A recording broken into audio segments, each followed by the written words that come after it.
Please help me welcome to the stage Madelyn Mills from Providence St. Joseph Health. Thank you so much. Welcome, welcome. There you go. All right. Hi, everyone.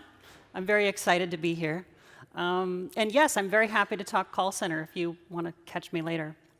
So I'm from Seattle in the United States. This is my very first time visiting Australia, actually very first time south of the equator. So this is a really big deal for me. Before I left home, I found a friend who used to live here, and I asked for help in making a list of a few short items that I should do right when I arrive. So the first thing that was top of the list was to try Tim Tams. And I actually got to do this on the flight. So I don't know if you all know this, but Qantas actually hands out Tim Tams on the flight as a kind of like welcome to Australia kind of thing, which is entirely appropriate because I literally cannot stop thinking about Tim Tams ever since I had one. So since then, I've been back to the Qantas website, and I now realize I can take 2 large checked bags with me back to the United States. And I figure I can get 800, 1,000 Tim Tam bars per suitcase in the undercarriage of the aircraft. I don't know what I'm going to say at the border. Ma'am, do you have any items of value that you're bringing into the United States? How am I supposed to answer that? It's like a trick question. They've got me regardless.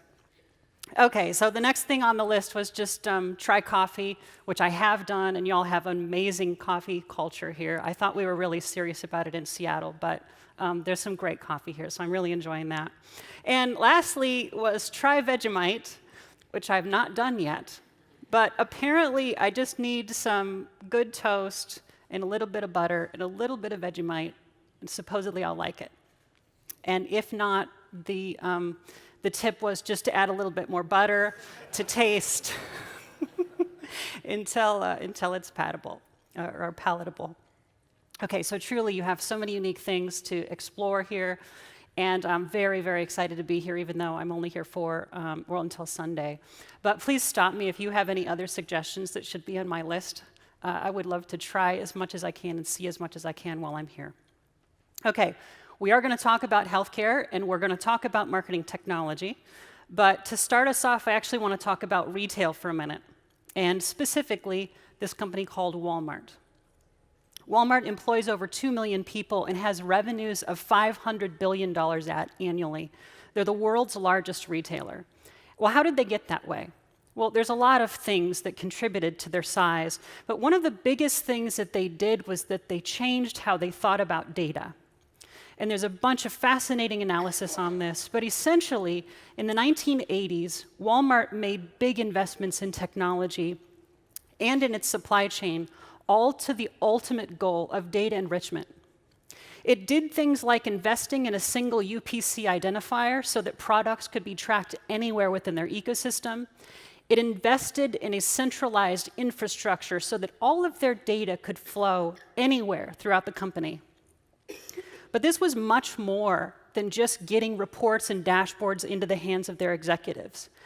They actually liberated data, and they made it available at any point along their supply chain, from retail stores all the way back up to manufacturers at the tip or the start of the supply chain. But this isn't either just a story about data consumption.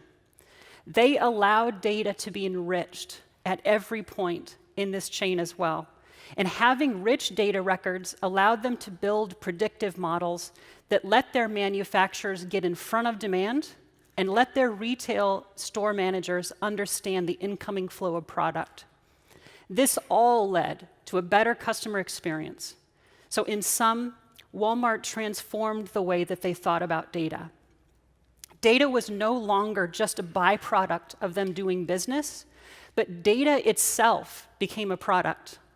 And thinking about how data flowed throughout their organization, it allowed creation for a new retail model that streamlined efficiency, cut their costs, and ultimately brought more value to their customers. Now, while Walmart may have started this journey in the 1980s and has made advancements since then, for me, sometimes I feel like I'm still stuck in the 1980s.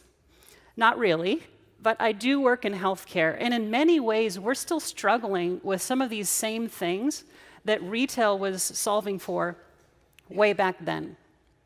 We've got data in silos, we've got a lack of transparency, a lack of insight that would come from having a combined data set across our organization. And it's not that there's not reporting happening, there is. We're collecting a ton of data, but we still feel like there's so much opportunity for us. We all have a tremendous value in going on a journey like Walmart did. And at Providence St. Joseph Health, we're on one of those journeys today. It's exciting and it's motivating, and honestly, sometimes it's a bit frustrating as well. But I want to share with you today how we're thinking about this, what success looks like within healthcare, and maybe give you a tool that you can use to start discussions about your own organizational maturity around this in your own organizations. So I work for one of the largest healthcare companies in the United States. We have 50 hospitals, about 800 clinics, and we've served 5 million people. We started with pretty humble roots, with a group of Catholic women that were caring for the poor and vulnerable, but we've grown really large, not just by expanding upon that core business, but also through acquisitions and mergers. Now, this has meant that we have inherited a very fragmented and diverse digital ecosystem. We've got multiple brands, multiple touch points throughout our company with customers, and we're serving multiple geographies as well. But we're also trying to evolve our digital ecosystem and making other major transformations in our business. For example, strategically, we're shifting from a focus on healthcare to just health. And what that means is that we want to be with you in times of sickness for sure, but we really want to be a partner with you in keeping you healthy in the first place. And having rich data is going to be key to that, which we'll talk about in just 1 minute. We want to remove any barriers between our patients and our caregivers, and we're doing this in an amazingly turbulent time within the healthcare space itself, where our business is being disrupted from the outside. We have new entrants into healthcare like Amazon. We've got major advances in medical technology that's making it possible to do more procedures in the outpatient setting, and that puts pressure on our hospitals. Customers themselves are demanding more convenient and cheaper access to affordable care, and costs are rising for us on all fronts. To top it off, we're in an environment right now of huge regulatory uncertainty and declining reimbursements from both private and public insurance. Now, every time I talk about this, I think, wow, this situation is really do or die, isn't it? And I think actually that's a perfectly fair way to think about it, because we're not just selling widgets here. We have the balance of human life and the quality of human life in the mix too. So there's high stakes really all the way around. But I think that those high stakes are what make healthcare so exciting for me. That and the fact that I see us making really great advances in the healthcare space. For example, last year we served 6% more patients. We're making huge investments in technology and innovation to drive our customer experience. And we're committed to disrupting ourselves. So to me, that means that we're taking the right steps and moving in the right direction. Okay, so within all of this context, I'm a marketer in my organization. It's my job to enable engagement with our patient population in a personalized way and to try to help deliver on that shift from healthcare to health and away from just sick care. I also am charged with helping to acquire new customers at a lower cost. And as you might imagine, how we orient ourselves around data is critical to being able to achieve this. So up until very recently, marketing has basically been stuck in this kind of mode where we're just an internal consumer of our internal data. So if we wanted any kind of data from the company, we would request a one-time data export or data extract, and that was basically as good as we could get. And what we discovered is that it's really painful trying to run a marketing organization when you don't have all the data that you need or when your data is very, very delayed. Historically, actually, we've been in such a silo that we couldn't even reach out to our own customers using our first-party data. And we ended up just purchasing access to our own audience from the third-party marketplace. And this is really an expensive way to do business. That, or we would just scatter marketing out across the marketplace and hope that it was landing in the right spot, hope that we were driving people in and doing what we were supposed to do. I'm very proud to say we're doing less and less of this these days, though. So the projects that we're working on now are focused on doing what the big retailers figured out a long time ago: treating data as a product, establishing a digital supply chain with a single customer record at the core, and then data about that customer attached to that customer record all throughout our system. The objective here is not just the consumption of data, but the enrichment of the data product as well. To realize this vision, though, has required us to make investments in our digital maturity across multiple areas. So that's where I'd like to spend the next few minutes, is answering this question of what it takes to bring it to life within a company. So I want to share with you this morning that's a maturity model that can be a really useful tool for thinking about your own organizational maturity, or for starting a conversation about your organizational maturity within your own company. So these are the areas that I see us investing in that have been really important to us along this journey. And there are 7 areas of focus across strategy, people, culture, and technology that we need to think about. Now, optimally, we're going for maturity in all of these areas to represent the benefits of a unified data supply chain. And I'm going to spend just 1 minute on each of these things and share with you where my organization is at. So someone, or ideally multiple people, need to see the value that can come from a unified digital supply chain. And that's what I mean by data vision. Someone needs to be dreaming about combining disparate sets of data and be able to translate that into meaningful business cases.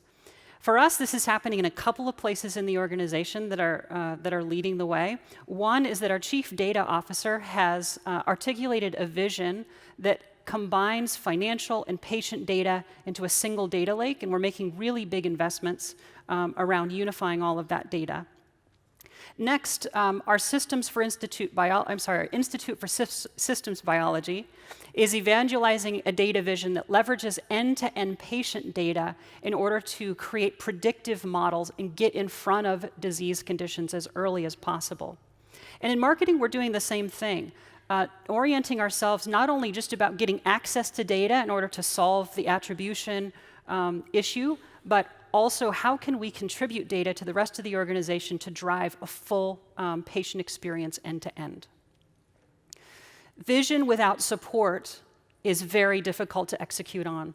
So executive support is critical in that it helps to set expectations, sharpen our objectives, and to drive priorities. But I think most importantly, executive support will give efforts like this sustained endurance that is needed to take you through a major transformation. Look, we stand to benefit so much from doing this work, but a lot of times we're trying to do this with undersized teams, and this is where executive support and visibility is really critical. So we're incredibly fortunate at Providence St. Joseph Health that we have this leadership from the top. And one example of that is in a monthly meeting called a Digital Roadmap meeting. It's led by our CEO and our other chief executives, and it's a forum where every single month we're talking about at the highest levels what we're doing to digitally transform the organization. It's a forum where people like me can connect what I'm doing and my work to the overall vision and direction of the organization and use that in my team to lead the way forward. Cultural change. So I've seen a big shift here. Within my company, we have this old saying that goes like this: know me, care for me, and ease my way. And this is really meant to be the voice of our patient. And it's really meant to try to empower every employee to improve the patient experience.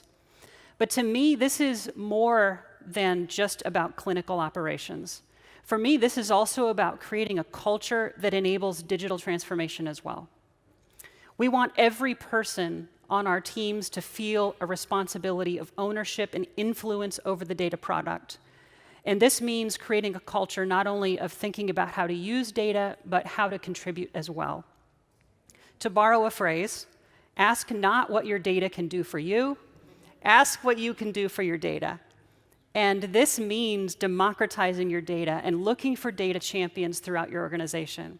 So we've done this in a couple of ways. One is that we offer analytics trainings to anyone in the company who wants access to our data and wants to play in it. We teach them the tools, and we take them through 15 to 20 hours of training over video so that they can start to experience what data is being collected in our data layer in marketing. It also means that we're not just treating our analytics team like they're reporting squirrels, but we're bringing them to the table and asking them if they have ideas about influencing the data product and the data roadmap.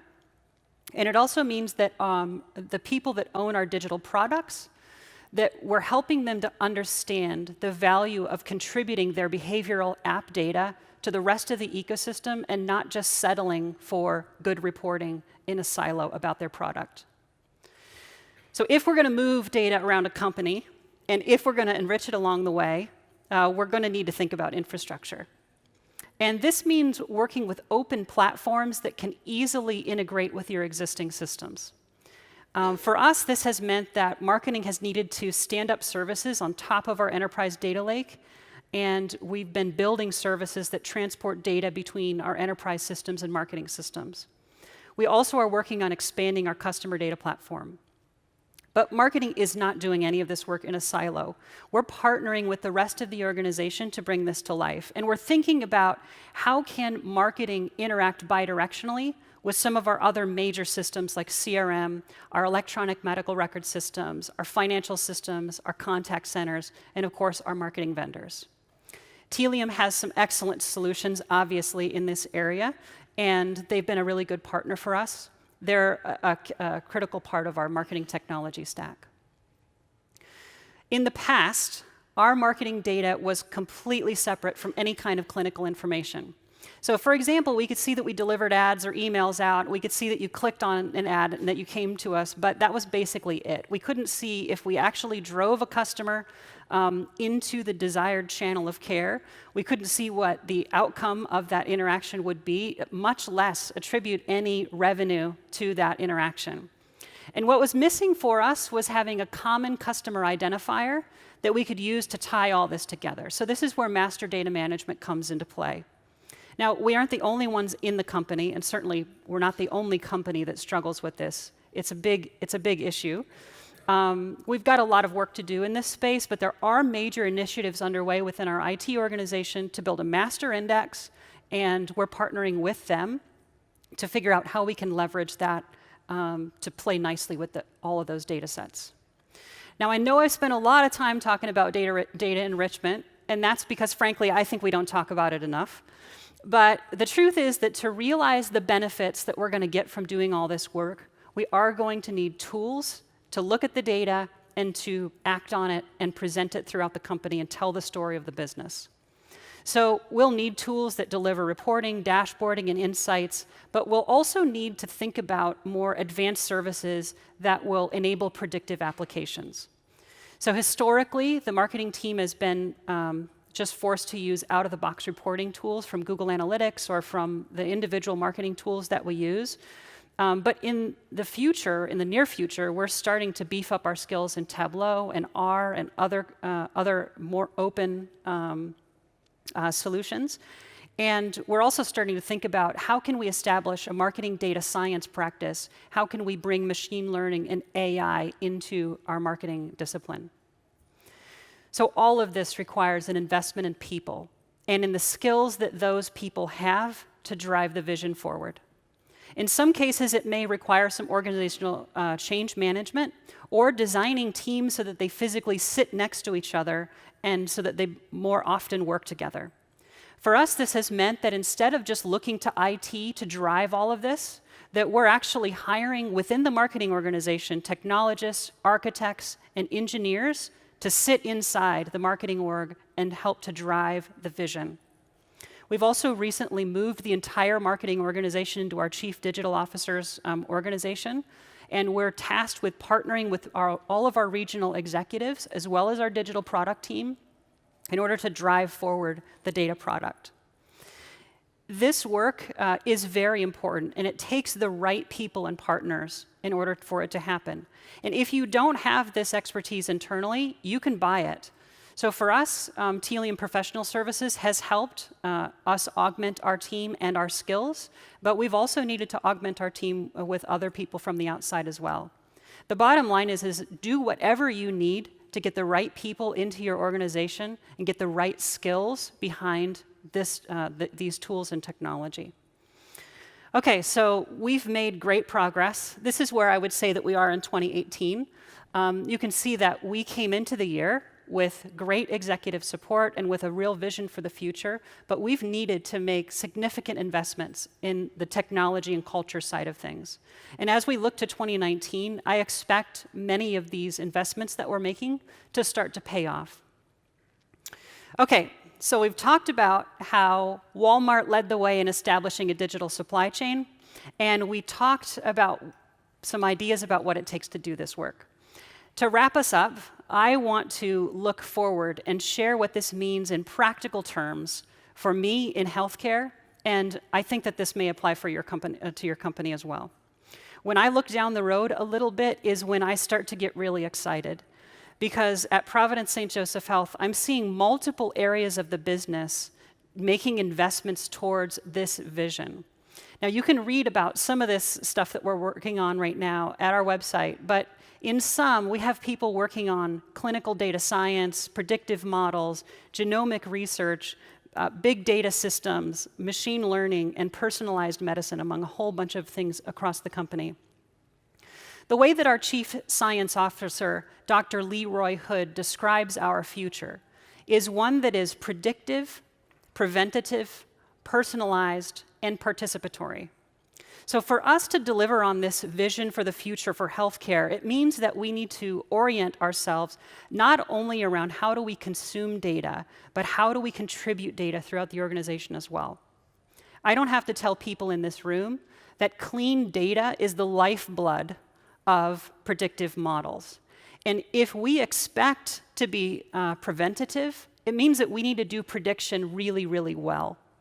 For it to be personalized means that we need to move, or for it to be participatory means that we need to move beyond a transactional relationship with our patients.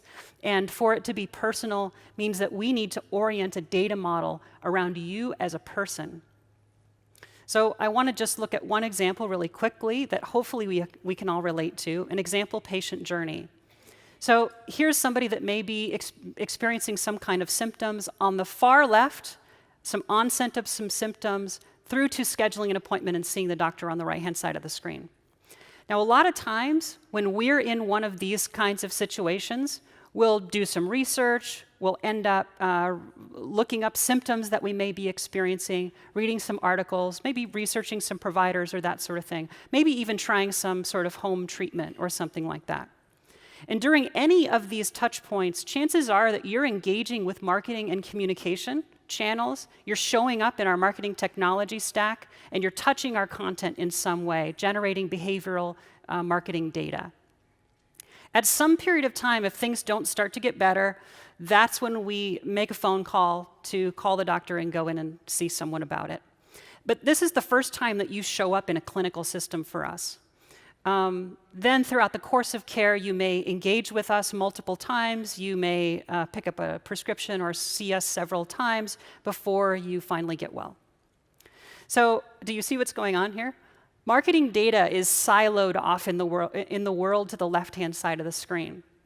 So even if we've successfully targeted you at your time of need, we've successfully directed you to the right channel of care, our insight into your journey ends as soon as you pick up the phone or schedule an appointment online. But all of this data that you've generated is really valuable stuff. All about the onset of your symptoms, all of the behavioral clickstream data that you've generated, and any treatments that you may have tried, as well as a bunch of other signals that you've sent into the marketing stack. Once you cross that line into the clinical side of the screen, we have no ability to tie any of our marketing efforts to revenue operations, to whether we successfully acquired you into the right channel of care, or if we basically were ultimately successful. And likewise, anybody who's working on the clinical side of the business is blind to all of that data that's in the marketing stack. So a clinical researcher who may be looking at large amounts of data on the right side of the screen is entirely limited to the data once you first saw a physician. And they don't have any access to any of this non-clinical behavioral data that would represent the true start of our clinical journey. Now, chances are, those of us that are on a disease path are experiencing similar symptoms. Chances are we're reading similar articles and we have other behavioral factors that are visible as clickstream data in our marketing stack and in other non-clinical systems. All of these digital signals are available much earlier in that patient journey than when we show up for our first appointment. For researchers that are working on predictive models to try to intercept disease paths early, I believe that marketing and other non-clinical data has some very interesting signals in it. Combining data in the most radical way around a single customer opens up new avenues of research.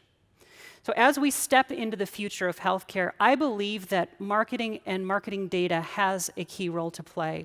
And in the near future, I see a blurring of lines between different data science and analytics disciplines within the company, and that includes marketing data science.